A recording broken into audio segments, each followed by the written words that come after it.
Is GeT_RiGhT bad?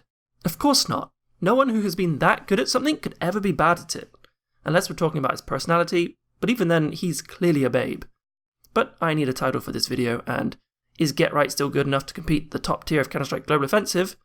Well, it just doesn't have a good ring to it, does it? But that's what I want to try and figure out today. If you're watching this video, I assume you know who GeT_RiGhT is, but for those who found their way here by accident, here's a quick bit of history on the guy.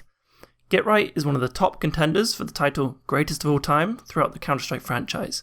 In 2 different iterations of the game, both 1.6 and Global Offensive, he has been considered the best player in the world for multiple years. He was HLTV's top-rated player in CSGO for 2 years running back-to-back, and was in the top 20 for the following 2 years.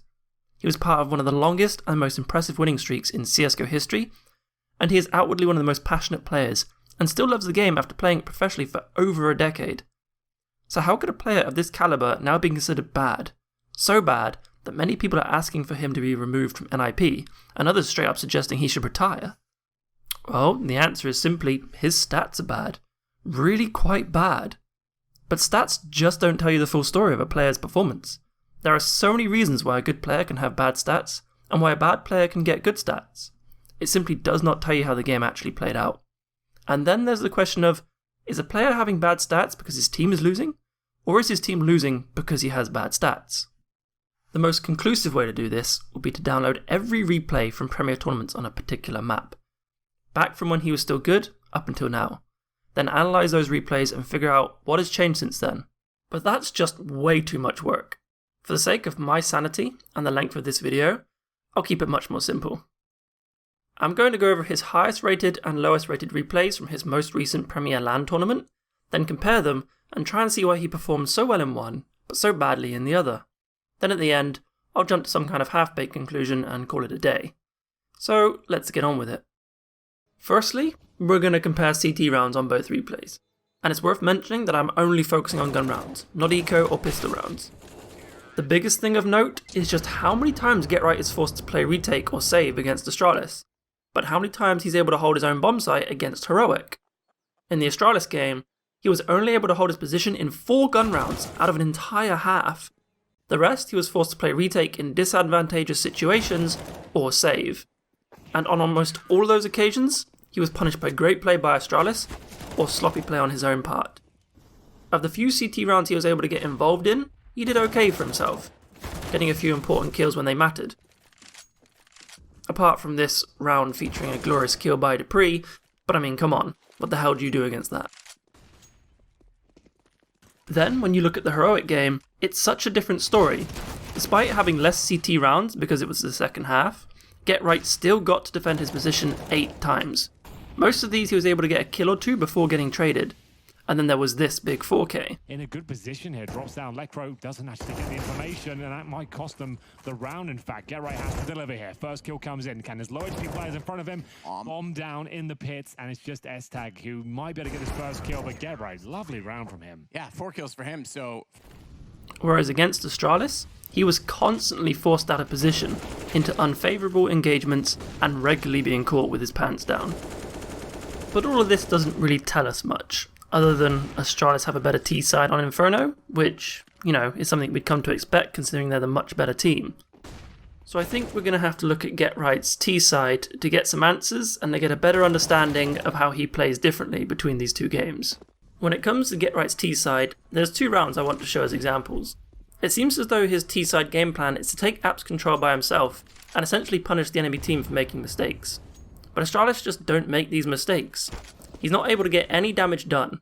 In this particular clip, he just gets chipped away at.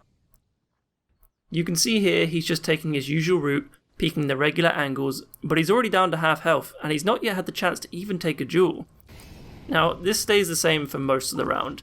Eventually, NIP choose to group up and hit A. But there's nothing for him to do. Getting apps control is important, sure, but he's almost entirely removed from the round, and they win the round without GeT_RiGhT even getting the chance to take a fight. The next clip is very similar. GeT_RiGhT taking apps all by himself, and Astralis giving him nothing.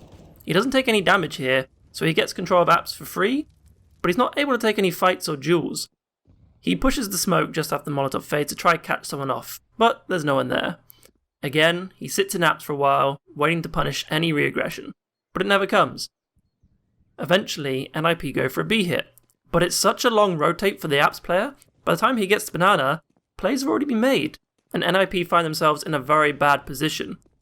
They continue with the hit, but somehow GetRight ends up being entry, despite coming all the way from apps, and he gets absolutely destroyed by dupreeh, once more. Then there's this last bonus clip, which shows how it goes when things play out in GetRight's favour.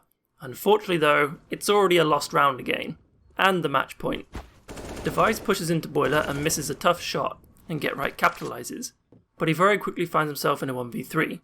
He plays it well and finds himself one duel and wins, but eventually the inevitable happens. He can't check every position with such little time left, and he gets shot in the back. Against Heroic, his T-side has a very similar theme, but definitely a different flavour to it. Right off the back, in the second round against a Force Buy, we see a more confident GetRight, taking a risk and pushing through a smoke, and converting it into 2 kills. The other things to note against Heroic is how much more often GetRight is trade fragging. Rather than being by himself, he plays with the team, and is able to find favourable fights.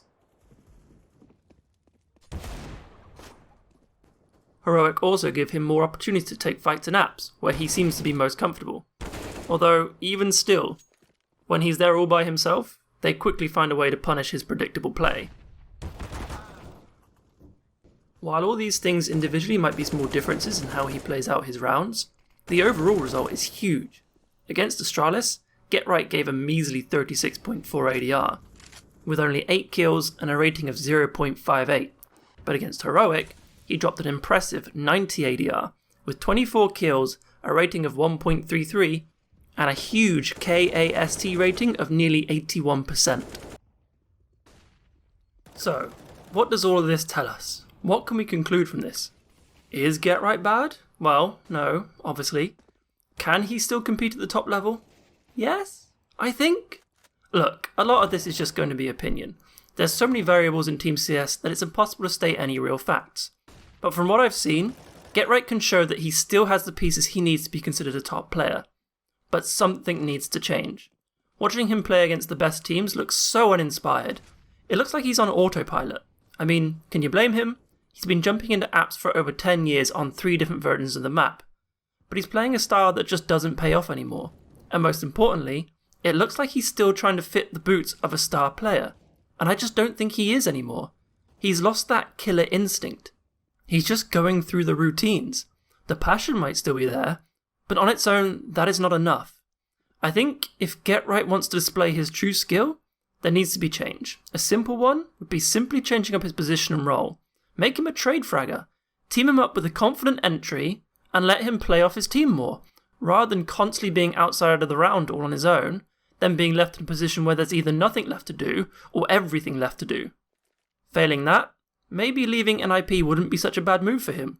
The team clearly suffers from more issues than just his bad performances. There's something just not working, and maybe both parties could be better off if he goes. There's bound to be teams who would give GetRight a try, and maybe NIP could bring in some more fresh blood. With that said, the major is right around the corner. If I can see these things, so can they, and it's going to be very interesting to see how GetRight performs. At ESL 1 Cologne, he was clearly playing more loose, more for himself, and we did see little glimpses of who he used to be. Maybe we'll get more of that. And if not, if GetRight performs badly and NIP don't get the results they need, it could be very well his last tournament with the team.